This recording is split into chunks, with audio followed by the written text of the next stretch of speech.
こんにちは、ゆっくり雑談の時間だよ。今月は何？今月はエストとヨーンのエピソードが完結したんで、そのあたりについて色々と話してみようかな、と思ってな。へえ、あの結末について何かあるのね。それは見てのお楽しみ。ネタバレはできるだけ避けるけど未読の方は少し注意。それでもいいよって人は、ゆっくりしていってね。それで何について喋りたいの？これはものすごく恥ずかしいテーマなんだが、愛について話したいと思う。ぶは、何それ？霊夢は笑うが、この感情をテーマにした作品は枚挙にいとまがない。その一方で、愛って言葉ほど意味の統一が取れていない言葉はないと思うぜ。愛って言うと、つまり、ラブのことでしょ。それは英語な。英語のラブを愛って翻訳したんだぜ。じゃあ、日本語には愛ってなかったの？もちろんあったぜ。ただ、本来、日本で使われていた愛っていうのは、英語のラブとは全く違う意味で、必ずしもポジティブでロマンチックな言葉じゃなかったんだぜ。例えば仏教クラスタでは、愛もまた執着の一種で克服すべき感情とされているんだぜ。確かにヨーンはエストに執着していたって言えるわね。また漢文の愛には好きとか恋したうという意味だけでなく、慈しむという意味が強い。好きより慈悲の方が近いようだ。じゃあ、なんでラブは愛って翻訳されたのかしら。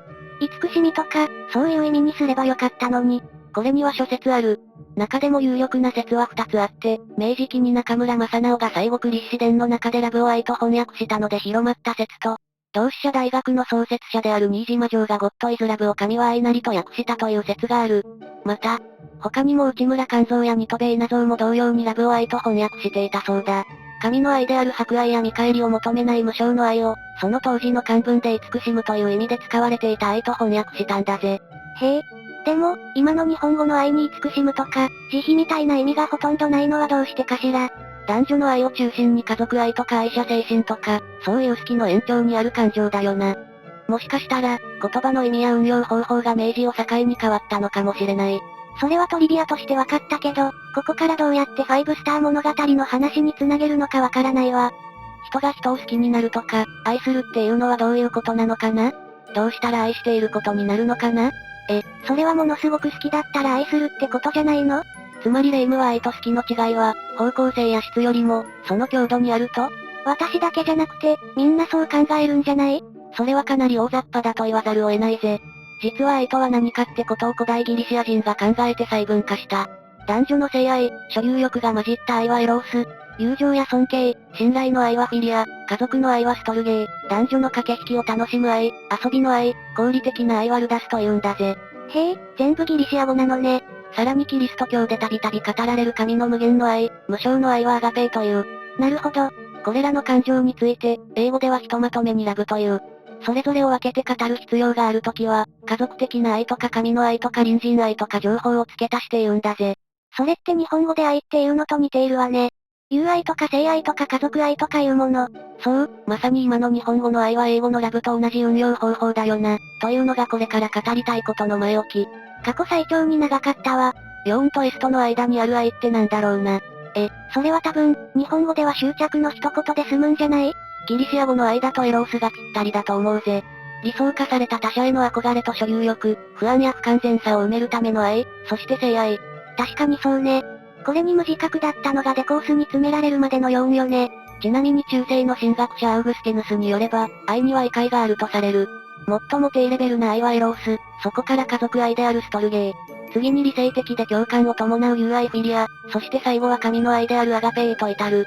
ギリシアのソクラテスも愛の改定を説いていて、やはり入り口はエロースで最後には神的な愛へと至る。外見や性欲は登るべき愛の階段の入り口なのね。神に近づこうとする西洋人らしい感覚だわ。西洋哲学の観点において、エロースは低レベルの愛に過ぎず、これから成長していく階段の最初の一段ということになる。だから最終的にヨーンの愛もまた昇華していく。エストのファティマとしての差がを理解し受け入れ、ついには理性的な共感であるフィリアへと至った。おそらく騎士がファティマに向ける愛の形としては最も成熟したものだと思う。じゃあ、デコースは？当初、デコースはエストを道具として使っていた。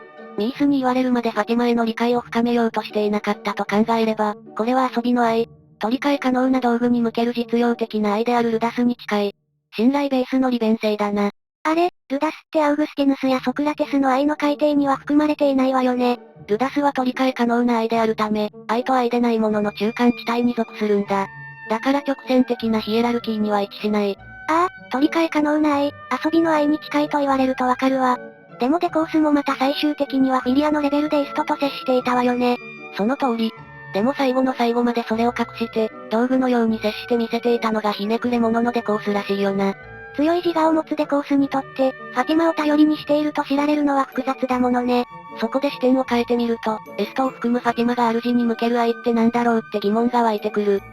それはやっぱり自己犠牲の愛だからアガペイじゃないの？異なる解釈もあるが、アガペイは神の愛だから人間には基本的に到達不能だぜ。家族愛や友人への愛でも自己犠牲に至ることはある。もちろんファティマのプログラムされた本能って考えることも可能だけど、それはもう除外してもいいだろう。人形だなんだと言われながらも、ここまで丁寧にファティマにも人格があって、プログラムとバッティングして葛藤を生じている様子が描かれているんだから。ガンスリンガーガールの条件付けみたいね。多分、ファティマはガンスリの擬態少女に影響を与えていると思うんだよな。おっと、緩和9代。ごめん。じゃあ、ファティマの愛って分類するとしたら、何に該当するのかしら。おそらく古代ギリシア人が考えた愛の分類には含まれないと思う。ファティマは人間ではないし、プログラムされた本能と人格部分での好き嫌いが複雑に混じっているからだ。つまりファティマ特有の人間には理解不能な感情ってこと？そう考えるしかないだろう。ジョーカー太陽星団にしか存在しない人工生命体の愛について研究した人はいないってことだ。当たり前でしょ。ただ、人間と共通して語ることができる愛の形もある。それは中世イタリアの神学者、トマス・アクイナスの神学大全で語られている愛の一致というものだ。何それ？トマスによれば、愛には実在的な一致と、心における一致があるという。実在的な一致とは、愛するものを手に入れたり、結婚するなどして相手と一緒にいること。そして心における一致とは、たとえ遠く離れていても、心に相手がいること。トマスは実在的な一致よりも、心的な一致の方を重視しているぜ。例えば結婚などして一緒に暮らしていても、相手のことが嫌になって仮面夫婦みたいになったら実在的に一致していても愛はなく、喜びもないよな。ひどい例えね。これは私の例えではないぜ。山本義久さんのトマス・アクイナス哲学講義の中で出てくる比喩だ。この動画の元ネタでもあるぜ。そして、心における一致とは愛される者の刻印のことであり、愛される者が心に住み続けることだ。愛される者、というのはヨーンにとってのエストであり、愛者にとってのアマテラスだと言える。ここは丸ごと文章を引用しよう。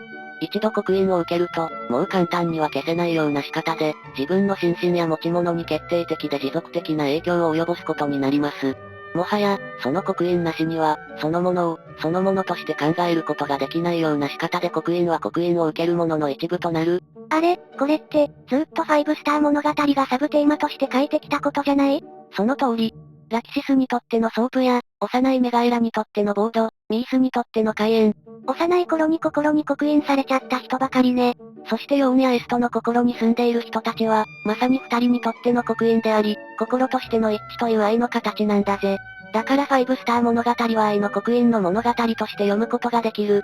何かに決定的なショックを受けて、それが生涯を通じて影響してくる。このテーマは処女作、フール・フォー・ザ・シティから語られているぜ。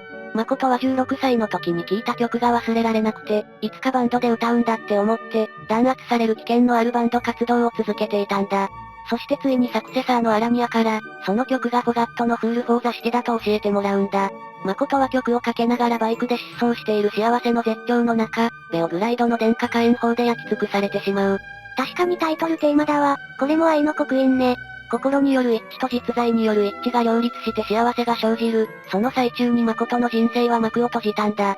愛するものを手に入れて末永く幸せでいられるかはともかくとして、愛の刻印のパターンが繰り返されている以上、長野先生の創作の姿勢と無関係とは思えない。これが長野先生にとっての愛の形なんだ。まさにその刻印なしには、そのものを、そのものとして考えることができないような仕方で刻印は刻印を受けるものの一部となる。という一文がそのまま当てはまっている。ヨーンとエスト、デコースのエピソードがここまで長引いたのは、長野先生にとって、クリエイターとして極めて自己言及的なエピソードだったから、無意識のストッパーが働いたんじゃないかな、とすら思う。これを書いてしまったら、手の内を明かしてしまう、みたいな感じかしら？それはどうかと思うけれども、創作における個性って隠そうとしても隠しきれないんだよな。いくら隠したつもりになっていても、見る人が見れば丸見えってケースはよくある。ライターやイラストレーター、プログラマーの癖と一緒だぜ。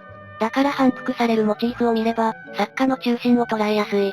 もちろん原作付きとか商用にガチ振りして、作者が個性を消し去っているような作品は別だけど、5スター物語はそうじゃないよな。この愛する者と愛される者の心による一致の結果が相互内在。お互いの心にお互いがいるという状況だ。ヨーンとエスと、アイシャとアマテラスの関係は、その段階に達したのだと思う。これをもって今月で愛する者の刻印というテーマを書き切ったように思えるぜ。なるほどね。フールフォーザしてからずっと反復しているパターンがもう一つある。それは面言で話そうかな。愛の刻印と合わせて、長野先生の美意識の背骨に当たる中心テーマだと思う。よければ見に来てね。今回の動画はかなり面言要素が入った内容だったわ。正直この展開に言葉は不要で、野暮ですらあるんだが、どうしても作家長野守の中心テーマの一つとして紹介したかった。来月からは11巻の明治攻略戦の続きが始まるらしい。一気に歴史が動いてバッハトマ落としが始まるようだぜ。一般的なストーリー展開だったら、黒騎士敗北からのバッハトマの混乱ぶりとか、瓦解していく様子を書いて、そこから決戦だと思うけど、5スター物語は違うのよ。バッハトマが落ち目になっていく展開を一気にカットして、一番の見どころを書く。これからますます5スター物語から目が離せないな。作家にとっても読者にとってもライフワークだわ。そうだな、来月からの44分間の奇跡のエピソードに期待しよう。といったところで今回の動画はおしまい。ここまでご視聴いただきありがとうございました。良ければチャンネル登録や高評価いただけると幸いです。それじゃ、またねー。